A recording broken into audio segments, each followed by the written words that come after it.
sur le mauvais œil. Alors j'espère qu'à la fin, tout le monde aura les idées claires. Je poserai des questions après pour ceux qui sont là. Je poserai des questions après pour savoir si le raisonnement a bien été juridiquement solide. Voilà. Ah ouais.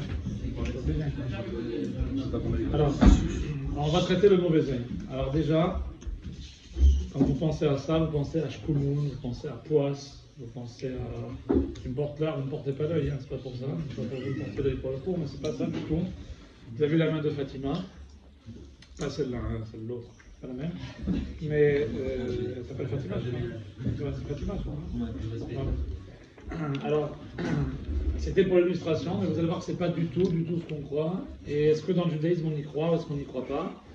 Est-ce que quelqu'un m'a dit est-ce que ça existe ou est-ce que ça n'existe pas? Je lui dis ça dépend. Si tu crois des choses, tu as une mauvaise définition de la chose, tu crois à quelque chose qui n'existe pas. Donc je veux dire là ça n'existe pas. Mais si tu crois à quelque chose, c'est difficile, la vérité c'est pas facile. Je suis fatigué. C'est pas à 22h, c'est pas après une journée de cours, c'est pas facile. Alors, est-ce que ça existe, ça n'existe pas? Ça dépend de la définition qu'on nous donne. Il y a des gens qui me disent, moi je ne crois pas en Dieu, je dis moi non plus. Je dis quoi? Vous êtes rabbin, vous ne croyez pas en Dieu? Oui, le Dieu en lequel vous croyez, moi je ne crois pas non plus, parce que ce n'est pas la définition de Dieu. Parce que vous croyez Dieu avec une grande barbe comme ça qui est assis sur une chaise, ça fait 3 milliards d'années qu'il est là. Nous, c'est pas ça. Dieu pour nous, c'est pas ça. Donc, ce en quoi vous ne croyez pas, moi j'y crois pas non plus, donc on est d'accord.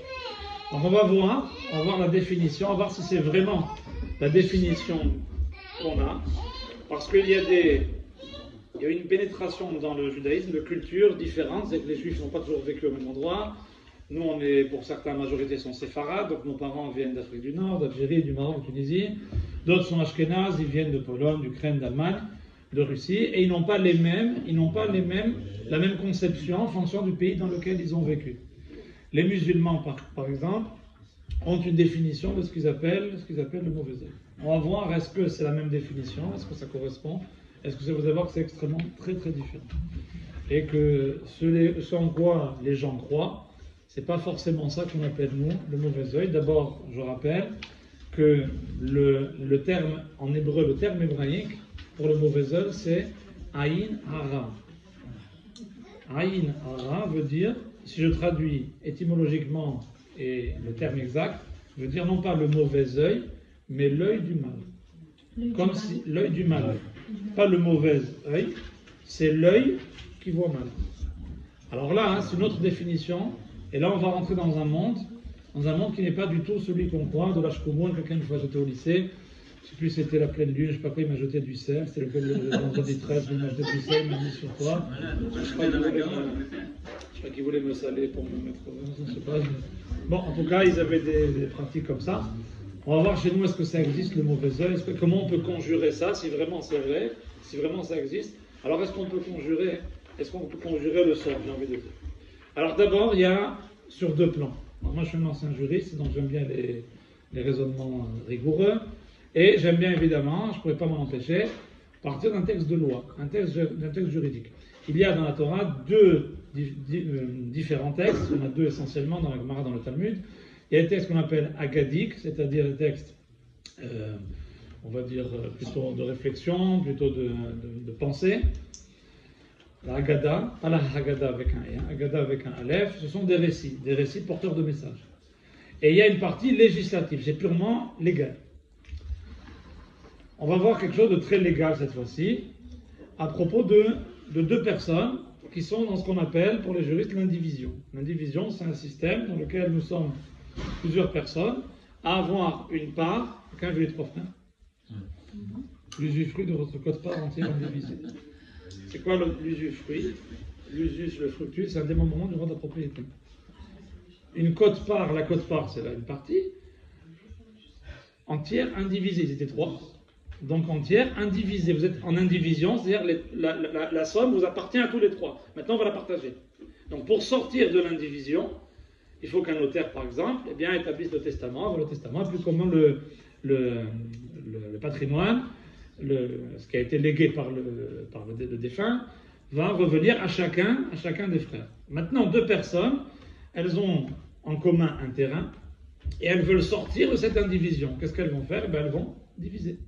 On veut sortir de l'indivision, donc on va diviser. On veut diviser le terrain. Ça va diviser le terrain. On va mettre un mur, une clôture, très bien. Combien doit être haute la clôture? Deux opinions. Deux opinions. Le Shulchan Aruch, le code de la loi, on dit la clôture minimale pour pouvoir sortir de l'indivision, c'est ce qu'on appelle Asarat Fahim, environ 1 mètre. 1 mètre. Et il donne une deuxième opinion, et certains disent Arba Amot. Arba Amot, une Amma, 50 cm, Arba Amot, c'est 2 mètres. Certains disent le double. On va voir comment le Rambam, Maïmonide, a tranché, et on va voir pourquoi il a tranché comme ça.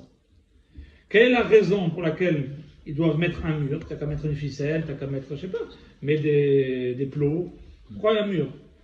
La Gemara dit, le Talmud dit, pour ne pas que l'un puisse regarder le terrain de l'autre. Pour ne pas y ait ce qu'on appelle Hezek Re'iya. Hezek, c'est un dommage.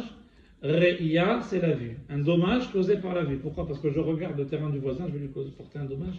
Alors on a l'impression de voir, en porter l'œil. Ça veut dire quoi? Concrètement, il faut être concret, c'est de la loi. On n'est pas dans la philosophie, dans la pensée, hein. On est dans de la loi. Regardons ce que dit le premier texte que je vous ai cité, c'est le Mishneh Torah. Le Mishneh Torah est écrit par le Rambam Maïmonide, qui est très connu. Il est né en 1135, il est mort en 1204. Il était connu pour son rationalisme. C'était un esprit très rationnel. Donc vous allez me dire, pour un esprit rationnel, est-ce qu'on peut croire encore aujourd'hui au XXIe siècle, et même pour lui, qui est un esprit rationnel même au Moyen-Âge, est-ce qu'on peut croire vraiment au mauvais œil? Est-ce que ce n'est pas associé à de la superstition? Est-ce que ce n'est pas les superstitions des grands-mères qui croyaient à des choses qui n'existent pas? Et puis, est-ce que fondamentalement, est-ce que ce n'est pas ça le problème? Voyons ce que dit le Mishneh Torah, le Rambam. Kama gova hakotel, combien doit mesurer la clôture? En pachot me arba amot, pas moins que 2 mètres. Et le Rambam va justifier sa position. Vous savez que Maïmonide avait des réponses, des questions qui lui ont été apportées par plusieurs communautés. Il y avait une communauté en Provence qu'on appelle la communauté de Lunel. C'est une petite patelin dans une petite ville. Alors à l'époque, il y avait une communauté juive à Lunel importante. Ils ont envoyé une lettre au Rambam pour lui demander de justifier sa position. Il dit pourquoi tu dis 4 alors que les autres disent la moitié? Toi tu dis 2 mètres, la halakha, apparemment, ce qui est retenu c'est 1 mètre. Et je vous ai donné la citation, Shuv matzati le chachmei Lunel. J'ai trouvé, c'est un texte qui dit, j'ai trouvé dans les écrits des gens de Lunel, de la ville de Lunel en France, qui ont écrit à Maïmonide, et qui lui ont posé la question pour justifier sa position. Voici ce qu'il dit en bas, c'est la phrase soulignée. Ou ben hezek re'iya, she'yir'e kama travero, le fait que une personne voit le terrain de l'autre cause un dommage, mishum ena bisha, à cause du mauvais œil, ou on va dire de l'œil du mal, ena bisha en araméen, je veux dire, c'est la traduction de haïnara en hébreu. She'elu divrei chassidut hem. Il dit c'est une mesure de piété, c'est pas la halakha. C'est pas la loi, ce n'est qu'une, on va dire, une mesure préventive, protectrice pour la loi, c'est-à-dire on fait un peu plus que ce que la loi nous demande. Quoi qu'il en soit, même si le Rambam, lui, pense que c'est uniquement ce qu'on appelle midat chassidut, c'est-à-dire on fait au-delà de la lettre de la loi, c'est-à-dire au-delà de ce que la loi me demande, plus que ce que la loi me demande, même si c'est ça, le Rambam, qui est un esprit très rationnel, il pense quoi? Il pense bien que l'homme peut, par sa vue, causer un dommage. Ça, c'est du point de vue légal.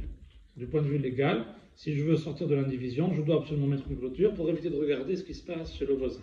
Alors, évidemment, il y a une mesure d'abord de ce qu'on appelle la tsniout, c'est-à-dire de pudeur, pour éviter le vis-à-vis. C'est vrai, le vis-à-vis, c'est très, très gênant. Mais là, c'est plus apparemment que le vis-à-vis, c'est mishum aina bisha, aïn ara, l'œil du mal.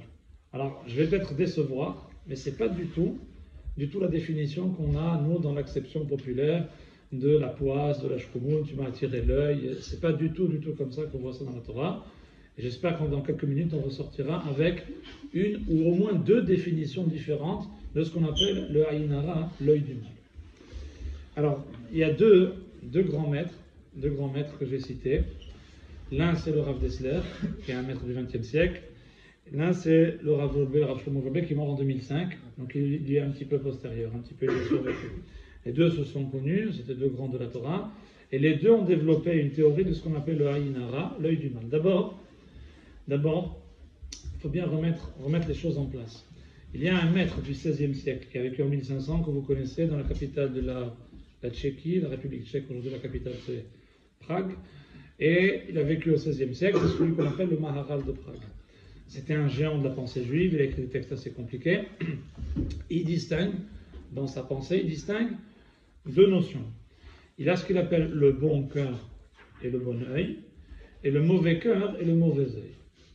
Alors, il faut comprendre l'opposé, il faut comprendre d'abord l'inverse. Partons de ce qu'on appelle le bon cœur et le bon œil. Pourquoi? Parce que quelqu'un qui a un bon œil, c'est quelqu'un qui a un bon cœur. Pourquoi? Parce qu'en général, on dit l'œil ne voit que ce que le cœur désire. C'est-à-dire, je n'ai envie de voir que ce que mon cœur me dicte de voir. Pourquoi tu as regardé cette personne? Pourquoi tu as regardé ça? Parce qu'au fond, ton cœur, tes envies, c'est ça. Si tu n'avais pas vraiment envie, tu n'aurais pas envie.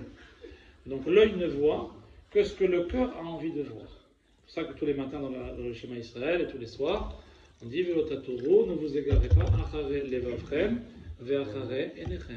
Après votre cœur et après vos yeux. C'est d'abord les yeux qui voient et le cœur il a envie. Les Chachamim me disent non. La Torah elle connaît bien l'être humain et elle sait que l'œil ne voit dans la vie que ce que le cœur désire. Pourquoi tu vois ça comme ça? Pourquoi tu vois l'autre comme ça? Parce qu'au fond tu as envie de le voir comme ça.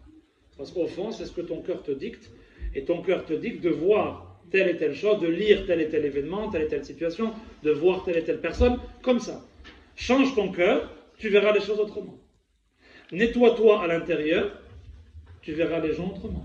Tu verras des choses chez une personne, par exemple, que d'autres ne voient pas. Quand on se marie, c'est ça. On voit chez une personne des choses que les autres ne voient pas. C'est pour ça que ça est réservé pour nous et pas pour quelqu'un d'autre. Sinon, on aurait tous pu se marier les uns avec les autres. Or, si on a une femme et pas 36, si on a un mari et pas 36, c'est parce qu'il y a bien une personne qui nous correspondait, chez qui on a vu ce que notre cœur nous disait de voir. Et c'est ça qui fait, la question qui tue, comment vous savez que c'était votre femme? Comment vous savez que c'était? Tu le verras, quand tu seras dans la situation, tu verras que en fait c'est en réalité c'était ça. Alors, je vais donner deux grandes définitions. Deux grandes définitions de ce qu'on appelle le mauvais œil, mais d'abord je vous ai dit le Maharal de Prague. Maharal de Prague il dit c'est quoi un bon cœur?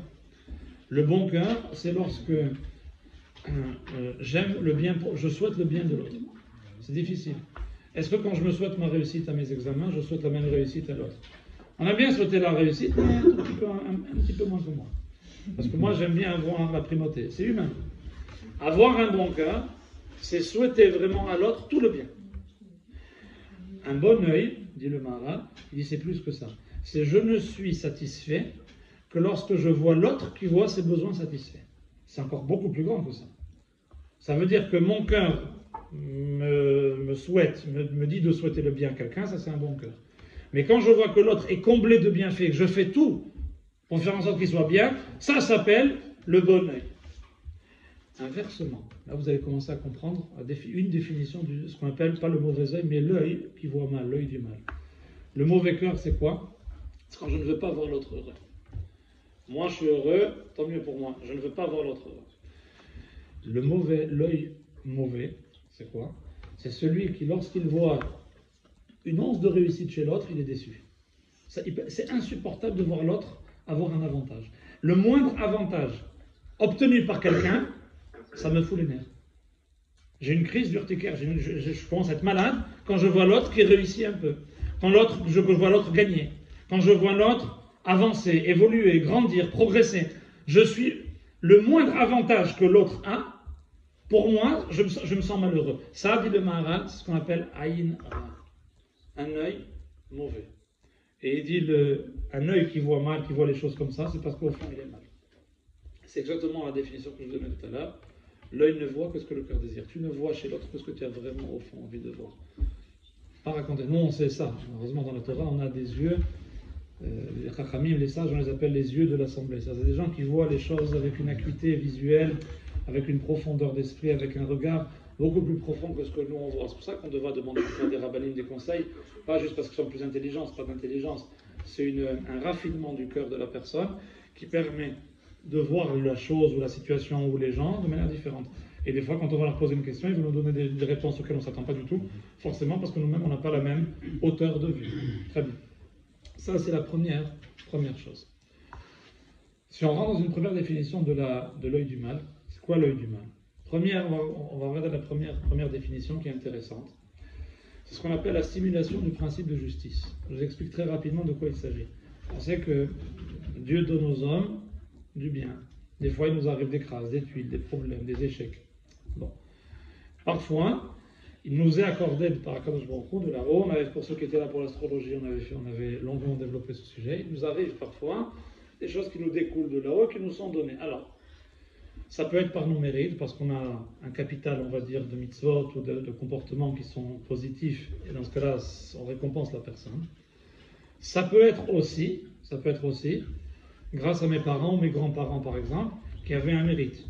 C'est ce qu'on appelle, dans la tfila, tous les jours, dans la prière, on dit, dans la Mida, on dit Vezocher chasde avot. Tu te souviens de la bonté des pères. Pourquoi? Parce que j'avais des pères bien, oui, pourquoi? Parce que tu es quelqu'un de solvable. Si tu es descendant de gens qui étaient des gens illustres, ça veut dire que tu portes dans tes gènes aussi, tu as des arrière-grands-parents, souvent je dis, ah, mon arrière-grand-père il était rabbin. Bon, et toi tu es quoi?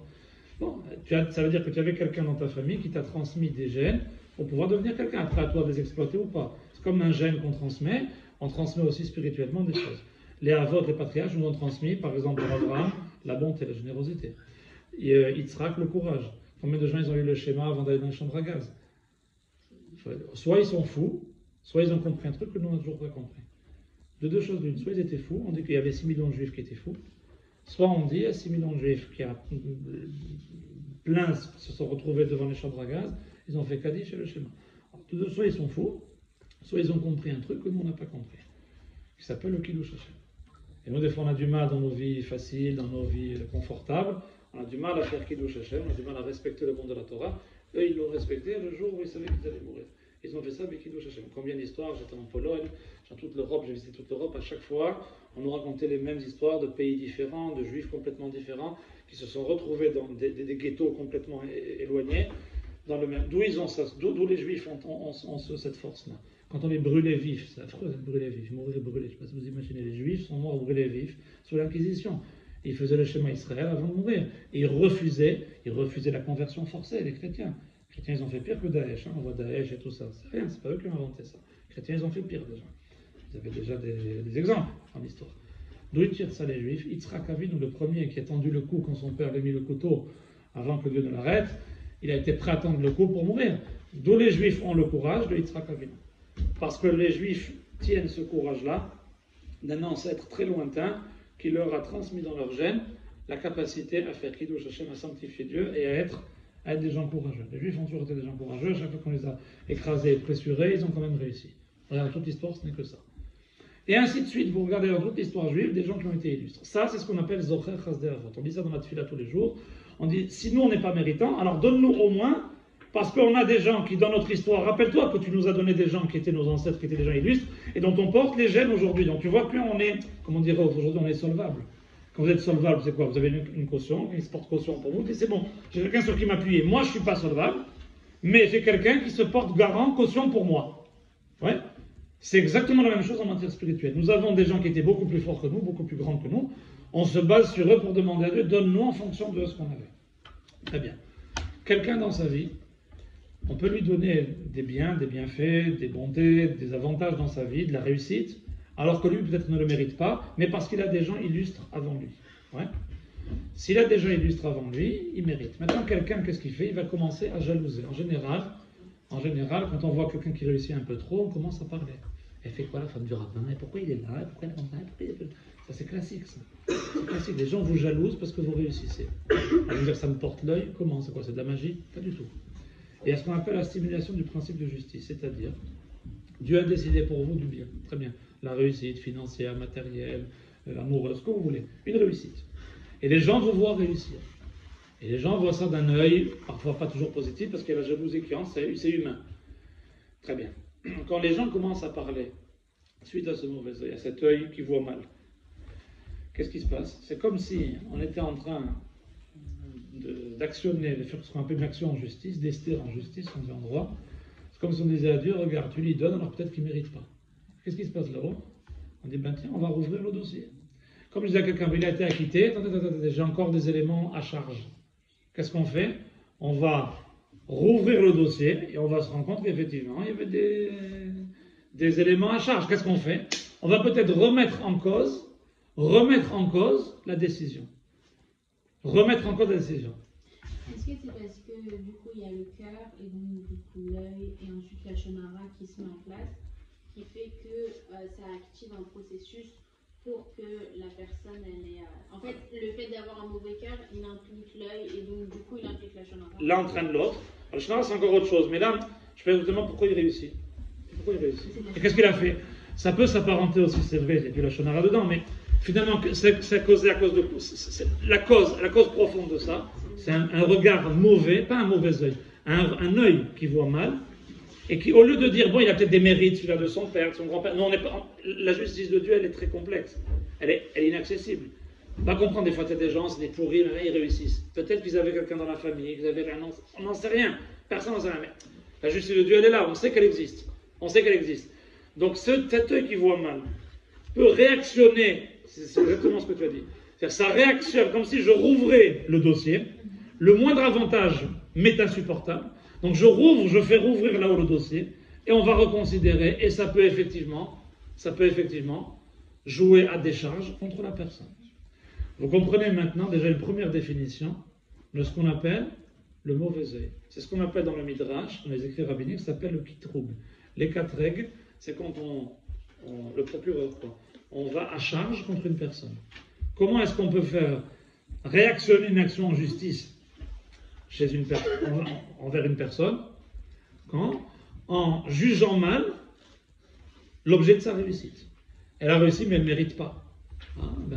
Effectivement, peut-être que c'est vrai qu'elle ne mérite pas. Et on va actionner, comme si on réveillait quelque part là ce qu'on appelle la Midat Hadin, la tribu de justice d'Akadosh Baruch Hu, et on va rejuger la personne, et effectivement, c'est là ce qu'on appelle porter, dans le langage courant, porter l'œil. C'est pas de la magie. C'est on actionne, comme si on actionnait un bouton, on actionne un principe qu'on appelle le principe de justice. Et quelque part, c'est comme quelqu'un qui dit ça fait longtemps, heureusement ça fait longtemps que j'ai pas été malade, et il chope un rhume 2 jours après. C'est pas de la magie. C'est pas de la magie. C'est tout simplement. Comment? C'est la loi d'attraction. Si tu veux. On dit, on attire, il y a des forces autour de nous qui agissent en fait. Exactement. Ces forces-là, des fois on n'est pas conscient. Ça, on ne se rend pas compte quelle force chez Dieu on fait agir, quel bouton on actionne, et on ne se rend pas compte qu'on est en fait en train de faire réactionner la justice de cette personne-là. C'est terrible parce que des fois on ne se rend pas compte des fois comment on juge les gens. On se permet d'avoir un œil jaloux, un œil négatif. Et malheureusement, ça peut faire. C'est ça une première définition, ce qu'on appelle le ayin hara. L'œil, pas le mauvais œil, mais l'œil qui voit mal. Je crois que tu as mal vu, parce que tu as interprété la réussite de l'autre comme étant injuste. Pourquoi il réussit, lui? Et pourquoi il a fait quoi, lui, dans sa vie? Il a fait quoi de bien? Tu sais quelque chose? Peut-être que c'est pas lui. Peut-être qu'il a un mérite qui lui découle de son père, de son grand-père, qui ont fait des choses qui, dans leur vie, ont rejailli sur leurs descendants, comme on laisse un héritage à ses enfants. Oui, il n'y a pas de mitzvah de laisser un héritage à ses enfants, aucune mitzvah. Par contre, spirituellement, oui, Veshinantam Levanecha, vous dites ça tous les jours dans le schéma. Tu l'enseigneras à ton fils. Un jour, qu'est-ce que vous allez raconter à vos enfants? Un jour, un élève, il m'a dit, je ne saurais pas quoi dire à mes enfants. Je trouvais ça, il m'a scotché. Je trouvais ça très mature, mais d'un côté très triste. Alors je lui ai dit, t'inquiète pas, tu vas lui dire. On a commencé à étudier ensemble. Il est aux États-Unis, il m'a appelé la semaine dernière, on est encore en contact. Et pourtant, c'était un des plus ténueux que j'ai eu en classe.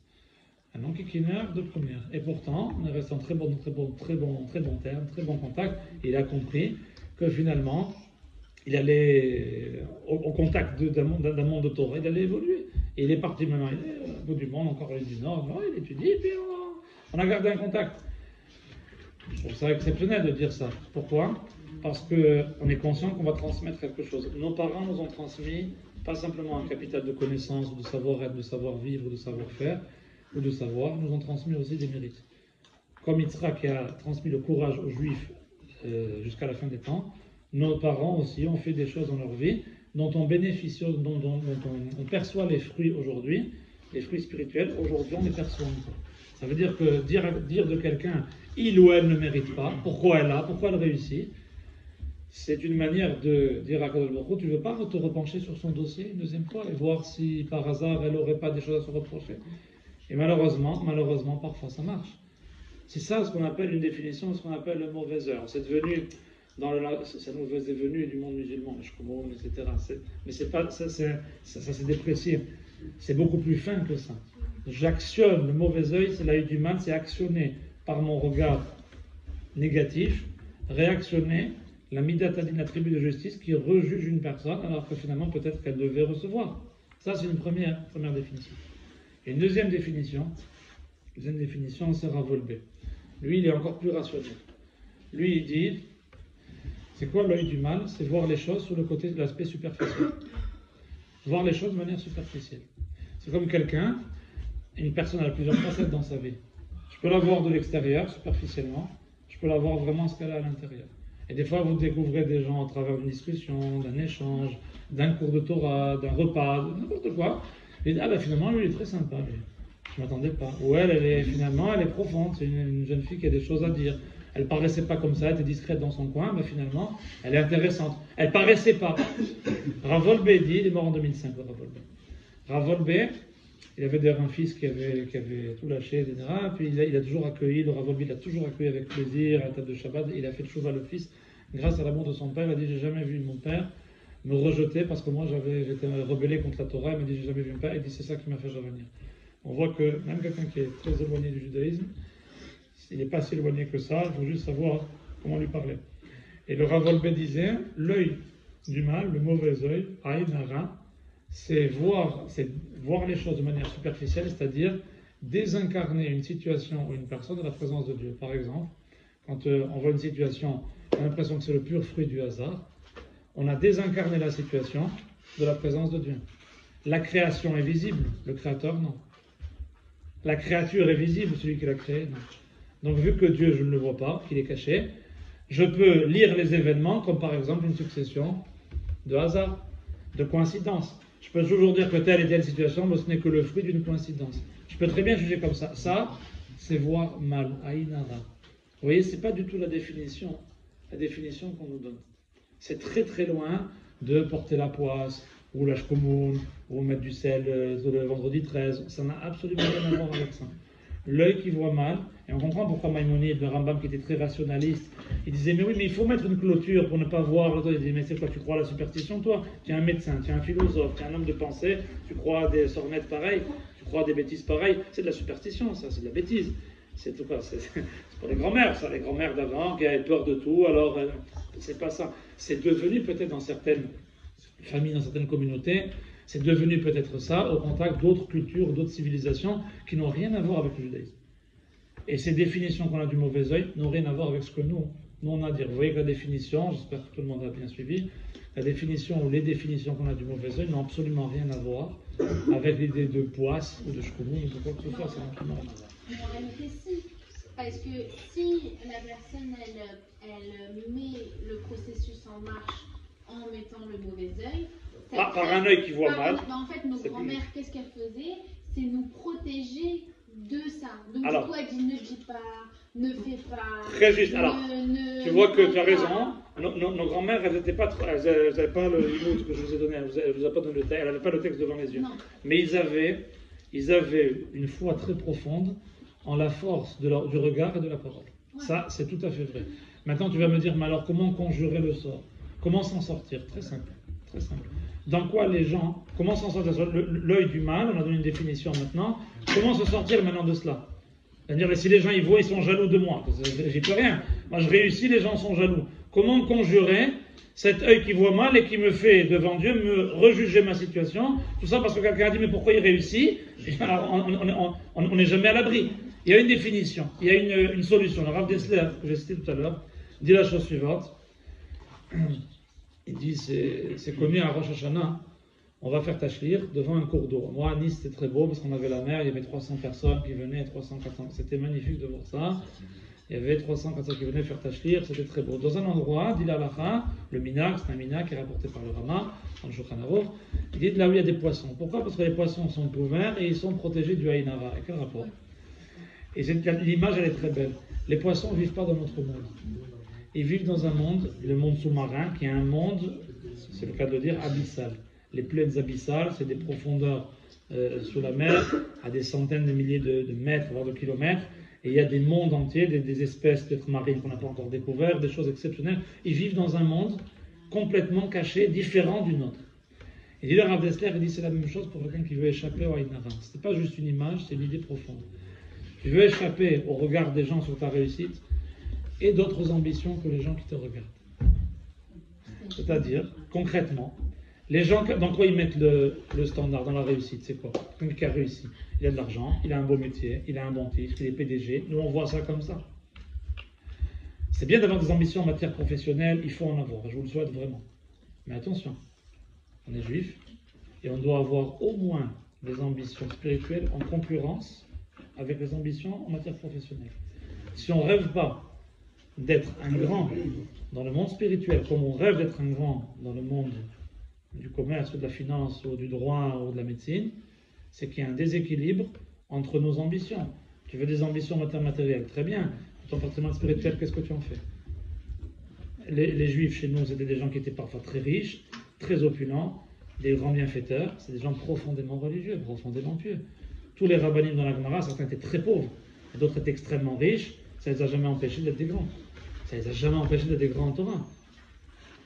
Pourtant, ils avaient des problèmes comme les gens riches, ils avaient des jaloux, mais ils savaient quoi faire de leur argent. Dit le Rav Dessler, il dit, tu veux échapper à tout ça, et des ambitions revues un peu à la baisse en matière matérielle, et revues un petit peu à la hausse en matière spirituelle. Et tu vas voir que tu vas vivre dans un monde différent des gens qui, eux, ne voient la réussite que par le baromètre de quoi? De la réussite financière ou professionnelle. Puisque leur baromètre, c'est ça, et bien change de baromètre. Il dit, et des ambitions un peu plus spirituelles. Ça ne veut pas dire qu'il faut vivre dans la pauvreté, c'est pas ça que je dis.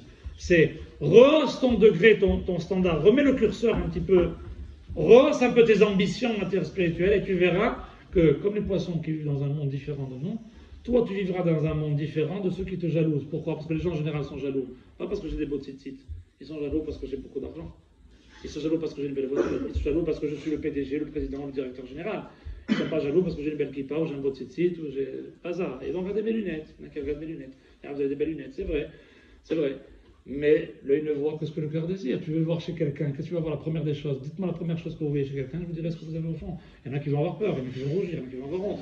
Il y en a qui vont se dire, finalement, je suis quelqu'un de bien parce que je vois tout ce que l'autre peut m'apprendre, peut m'apporter. Ça veut dire que je suis quelqu'un qui recherche dans la vie la grandeur. L'œil ne voit. Tu ne vois chez une personne. C'est pour ça que quand on se marie, on dit attention à tes ambitions. Parce que quand tu vas te retrouver devant la bonne personne, qu'est-ce que tu vas voir en premier? Tu peux voir son corps, tu peux voir ses formes, tu peux voir ses yeux, tu peux voir sa beauté, tu peux voir aussi comment elle parle ou dans quel monde elle a vécu. En général, dans le monde de la Torah, c'est ce qu'on fait avant de se marier. On parle de la pluie et du beau temps, mais on parle surtout et avant tout des choses essentielles. On ne perd pas de temps. Pourquoi? Parce que si on n'est pas d'accord sur les choses essentielles, c'est pas la peine de démarrer. Sur l'essentiel, on n'est pas d'accord. Pourquoi on va continuer? Pourquoi? Pour perdre son temps. C'est comme regarder une voiture et se dire, ouais, la voiture elle est super belle, c'est une Bentley, je ne pourrai jamais me payer. Tu restes 4 heures devant pour se disant que tu ne pourras jamais. Alors peut-être un jour, oui, pour l'instant, non. Donc en attendant, soit achète une voiture et fais le tour du monde avec, soit gagne de l'argent pour te la payer, mais ne perds pas ton temps 4 heures devant la voiture. Ça va, donc prends de l'argent pour te la payer. C'est la même chose. C'est la même chose. Tu choisis quelqu'un en fonction de tes ambitions, en fonction de tes affinités, ton degré religieux aussi, c'est important. C'est pas n'importe qui avec n'importe qui. Pourquoi? Parce que le monde dans lequel je vis doit me correspondre. Je veux vivre avec la personne qui va correspondre à mes ambitions. C'est la même chose, dit le Rav Dessler, pour échapper au Aïnara.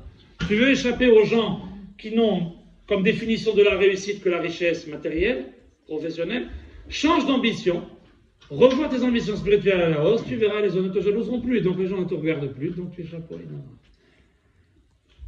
J'ai raccourci. Mais dans l'idée, évidemment, c'est un programme de vie, ce que je suis en train de vous dire. C'est tout un programme de vie. Ça prend du temps de replacer le curseur, d'avoir des ambitions spirituelles un peu plus rehaussées, un peu plus relevées à la hausse, d'entendre un petit peu plus présent à une fila, à des shiurim, à des choses qui vont m'élever. Ça n'enlèvera pas mes ambitions professionnelles. Je serai toujours le PDG. Moi, je vois des gens, un monsieur qui m'a accompagné, il est chef de projet chez Airbus. C'est un type qui il a dû...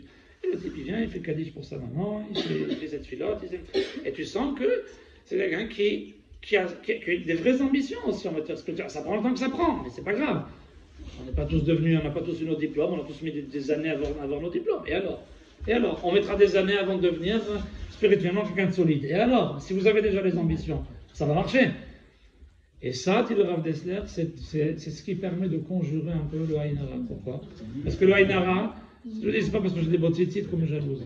C'est parce que j'ai une belle situation, j'ai une belle voiture, j'ai une belle maison, j'ai un beau terrain, j'ai un bon poste, j'ai un poste valorisant, financièrement. C'est ça le critère. Le critère de jalousie, c'est quoi? C'est ma réussite en matière matérielle, pas spirituelle. Donc, pour éviter cette jalousie, ce regard mauvais qui pourrait, comme on l'a dit tout à l'heure, restimuler le principe de justice chez Dieu et peut-être refaire changer ma situation, faire en sorte que la roue tourne, Qu'est-ce que je fais moi pour conjurer ça? Je fais comme le poisson, je vais vivre dans un autre monde, c'est-à-dire, je vais avoir des ambitions spirituelles qui n'ont rien à voir avec les ambitions du monde dans lequel je me trouve. Donc, du coup, pas Facebook, pas Instagram, etc. Attention, j'ai pas dit ça dépend comment tu les Non, utilises. parce que Attention. moi, ce que je dis, c'est que dans Bien notre sûr. monde d'aujourd'hui, Oui. tous les gens, moi je peux bien lire dans sa météo, mais par exemple, je vois tout le monde qui regarde la vie des autres, ça crée la Shonara, ça crée la Imara, ça crée toutes ces Regarde, choses-là. Parce que... tape sur ton, vous avez tous vos téléphones, vous tapez Justine Sacco. Quoi? Justine Sacco. C'est C'est une jeune femme, sur Internet? il y a en 2013, Justine comme Bieber, et Sacco comme je ne sais pas quoi. Voilà, exactement. Et tu vas voir les dangers d'un tweet. Elle est partie, excusez-moi, je vais vous choquer. Elle a tweeté, elle est partie d'Angleterre. Elle est arrivée, je la fais courte parce que là sur la troupe vous avez la version longue. Hein. La version courte, c'est très simple, je la fais très courte. Elle est partie d'Angleterre pour aller en Afrique du Sud. Elle a envoyé un tweet. Sur son compte. Elle a dit, désolé, hein, elle a dit, je pars en Afrique. Je ne risque pas d'attraper le sida parce que je suis blanche. Évidemment, c'est déplacé, c'est raciste, c'est raciste. Non mais c'est bête, c'est honteux d'écrire un truc pareil. Elle a pris l'avion, écoute bien. Elle a pris l'avion. Elle a eu 12 heures de vol. Elle a envoyé son tweet juste avant de partir. Tu me crois pas. Non, pas du tout. Pire que ça. À l'aéroport, les gens l'attendaient avec des banderoles pour le cracher dessus. Ils l'ont lynchée sur Twitter. Elle a été démise de ses fonctions. Elle n'a pas eu de boulot. Elle a été massacrée. Elle a envoyé un tweet, bête. Regarde comment. Une mauvaise utilisation. C'est pour ça que je ne sais pas oui ou non, ça dépend comment tu l'utilises. Ça dépend ce que tu en fais. Encore une fois, c'est pas interdire tout. Dans la Torah, on n'interdit pas tout. On limite et on encadre. Dans d'autres religions, on va t'interdire tout. On va t'interdire l'alcool, on va t'interdire les relations physiques entre un homme et une femme. On voit les dérives. Dans la Torah, on va te dire, c'est pas interdit, mais attends le bon moment. Tu peux manger, mais pas te goinfrer. Tu peux boire, mais pas te saouler. Il y a toujours, c'est dans une célébration, hein, il y a toujours un kidouche. Shabbat, il y a kidouche. Yom Tov, il y a kidouche. Mariage, il y a kidouche. Mikmela, il y a kidouche. Il y a toujours kidouche. Toujours. Ça veut dire que... Mais c'est limité. Un petit peu, petite quantité. Pour le plaisir. Pour l'honneur du Shabbat, l'honneur de la fête, l'honneur de l'événement, l'honneur de la personne. C'est tout.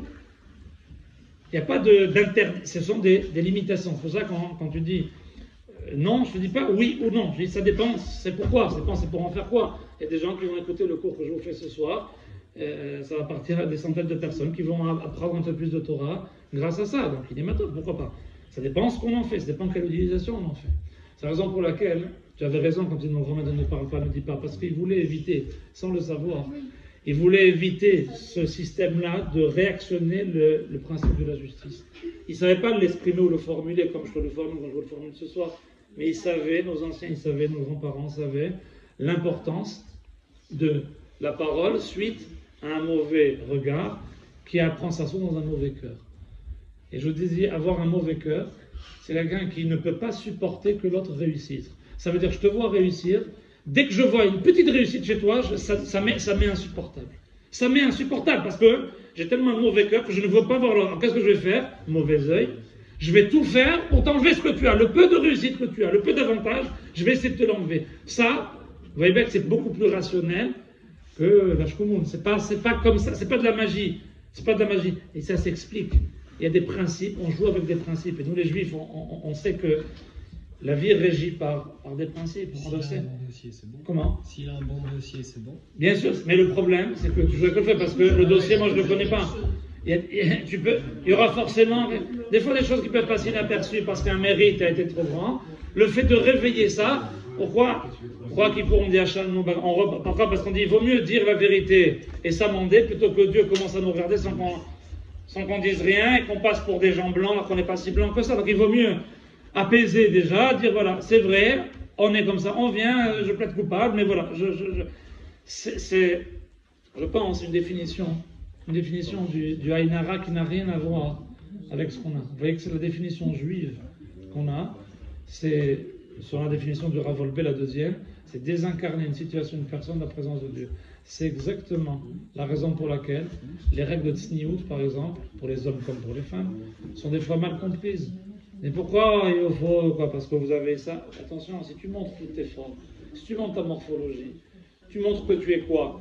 Pas que tu es une femme qui se respecte, tu es peut-être un objet de désir pour un homme.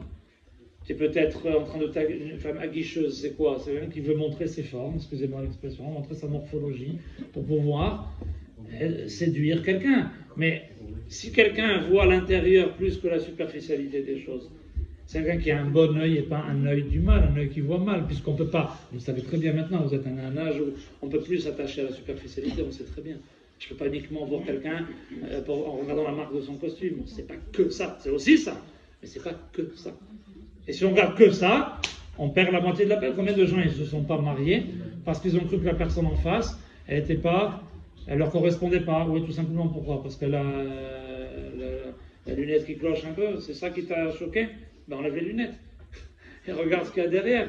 Parle avec la personne. Regarde d'où elle vient. Regarde qui elle est. Et tu vas le découvrir des fois. C'est ça le mariage. On découvre des fois des qualités. Je terminais comme ça, je vais être plus comme ça. C'est difficile. On réévalue notre jugement, notre évaluation de la personne quand on regarde l'intérieur plus que l'extérieur. Et pour terminer, je vais trouver quelque chose de très beau. Je me suis dit c'est drôle parce que la Torah, elle commence par la vue, et elle termine par la vue. Comment ça a démarré? La première faute de l'histoire. Chava a vu que le fruit était bon. On dit mais comment c'est qu'il était bon? Tu l'as pas goûté? Oui, mais j'ai vu qu'il était bon. Mais ça peut être un fruit empoisonné, il peut y avoir un verre dedans. Elle a vu qu'il était bon. Elle a vu. Ça a commencé par la vue. Ça a terminé par la vue. Qui a vu la terre d'Israël? C'est Moshe Rabbeinu. Il y a un commentaire sur une Gemara qui s'appelle Bava Batra qui dit pourquoi en Israël il y a un esprit intelligent, dit que l'air d'Eretz Israël ça rend intelligent. Alors tu vois, en Israël il n'y a que des gens intelligents, c'est pour ça qu'ils aiment bien cette qualité. Il n'y a que des gens super intelligents. Il dit il y a une sorte de subtilité qui règne en Israël qu'il n'y a pas ailleurs. Il dit d'où ça vient? Ça vient du regard que Moshe Rabbeinu a posé avant de mourir sur la terre d'Israël. Il avait un regard tellement pur qu'il a conféré à la terre d'Israël, il lui a donné une bonification supplémentaire. On sait qu'avec un regard, je peux rabaisser quelqu'un. Ouais. Je peux blesser quelqu'un. Au contraire, avec un regard, je peux la rehausser. On le sait, ça. Moshe Rabbeinu, Moïse, dans sa grandeur, il est tellement grand que son simple regard pouvait rehausser une terre entière. T'imagines comment il a pu diriger un peuple de plusieurs millions de personnes. On comprend. Et donc je me dis c'est joli parce que la Torah elle commence par la vue, elle termine par la vue. Comme pour nous dire, regarde, le début de l'histoire et la fin de l'histoire dépend de quoi? De la manière dont tu regardes les choses. Comme si tu veux savoir comment va se dérouler ton histoire, regarde comment tu vois les choses, tout simplement. Donc voilà, je voulais vous présenter ce soir une autre définition. J'espère, évidemment, on peut toujours approfondir, je souhaite évidemment des questions, etc. Mais en tout cas, que vous ayez une autre définition de l'œil qui voit mal, non pas du mauvais œil.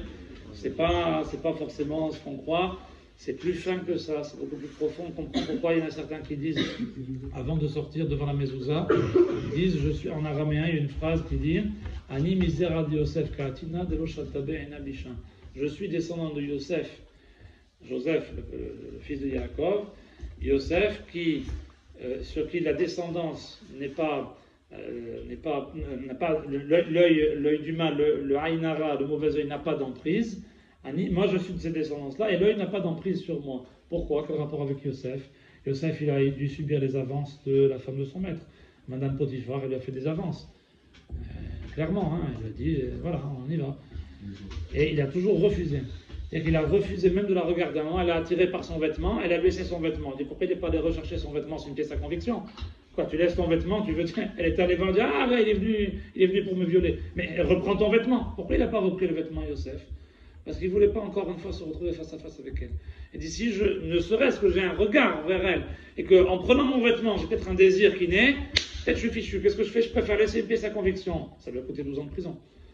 Il préférait ça plutôt que d'avoir un regard de tentation sur cette femme qu'il a peut-être, je ne sais pas, j'ai été belle ou pas, j'en sais rien, en tout cas, ça ne devait pas être facile de résister. Il a résisté. Pourquoi? Parce que si je regarde, je monte à la superficialité des choses, j'y vais. Si je suis un peu plus intelligent, je détourne le regard, je ne vois pas, je ne faute pas, et je serai celui qu'on va appeler Yosef Hatzadik, Yosef le juste. C'est pour ça qu'à l'image de Yosef, on essaie toujours d'avoir de la discrétion. Vous voulez éviter l'œil des gens, le jugement de Dieu qui est consécutif à l'œil parfois jaloux des gens, vivez plus discret, soyez discret. C'est pas la peine d'afficher toute façon, je vais vous dire, entre nous, les gens qui sont bons, ils n'ont pas besoin de crier sur tous les toits. On le sait. Vous croyez que les chefs d'entreprise, les rabbinim, vous croyez qu'ils ne repèrent pas? Les directeurs, vous croyez qu'ils ne repèrent pas les gens bien? Les élèves qui sont bons, vous croyez qu'ils ne le savent pas? Vous avez besoin de dire, c'est moi, je suis là, j'ai 18. Ils s'en foutent, le directeur, il sait très bien, il sait ce que tu veux. Il a parlé quelques minutes avec toi, il t'a cerné. Un grand, il cerne quoi? Il cerne les grands. Un PDG, qu'est-ce qu'il fait? Il va cerner, il va tout de suite cerner le type qui vient pour faire un stage, il va tout de suite voir. Les gens, les grands professeurs, ils savent tout de suite, ils voient le parfum de grandeur chez un enfant, chez un élève, chez un étudiant, ils vont tout de suite voir ça. Tu n'as pas besoin de crier sur tous les toits que tu es le meilleur. On le sait ce que tu veux. Tu n'as pas besoin de le dire. Garde ta réussite, évolue, et des ambitions en matière spirituelle, tout en gardant celle en matière professionnelle. Ça ne change rien. C'est pas l'un, on ne choisit pas entre l'un et l'autre. Mais il faut avoir au moins les deux concurrents. Chez nous, les juifs, c'est vrai, c'est pas facile. Mais combien de grands étaient chez nous des grands rabbinim, des grands rabbins, et avaient des fonctions importantes. Abarbanel était ministre des Finances des rois d'Espagne et du Portugal, c'était un des plus grands rabbinim de son temps. Le Rambam était médecin de Saladin, c'était le plus grand maître de son temps. Rachid avait des relations avec les non-juifs, c'était le plus grand maître de son époque. C'est des gens qui avaient des métiers, qui connaissaient le monde qui les entourait, qui avaient des ambitions en matière professionnelle, en matière œcuménique, de relations religieuses, et qui pour autant étaient des gens profondément pieux. Et je remarquais bien, nos grands-parents, c'était ça. Ils voulaient tenir leur tradition et réussir en matière professionnelle. Regardez bien, à petite échelle, ils ont réussi aussi. Ce que nous, on essaye de faire aujourd'hui, c'est pas facile, parce que c'est vrai, c'est pas un monde facile, c'est un monde où il faut redéfinir, je pense, avoir la bonne définition des choses. Mais quand on a une bonne définition des choses, d'abord, on n'a pas peur. On sait qu'on fonce, on doit foncer, et on sait très bien que la Torah, les gens qui se sont mis dans la Torah à fond n'ont jamais été déçus. C'est juste qu'il faut avoir les bonnes définitions. C'est pour ça que quand vous dites « je ne crois pas en ça » ou « je crois en ça », je dis « moi aussi j'y crois, moi aussi j'y crois pas », ça dépend en quoi vous croyez. J'ai le mauvais œil comme certains y croient, je dis « moi non plus j'y crois pas ».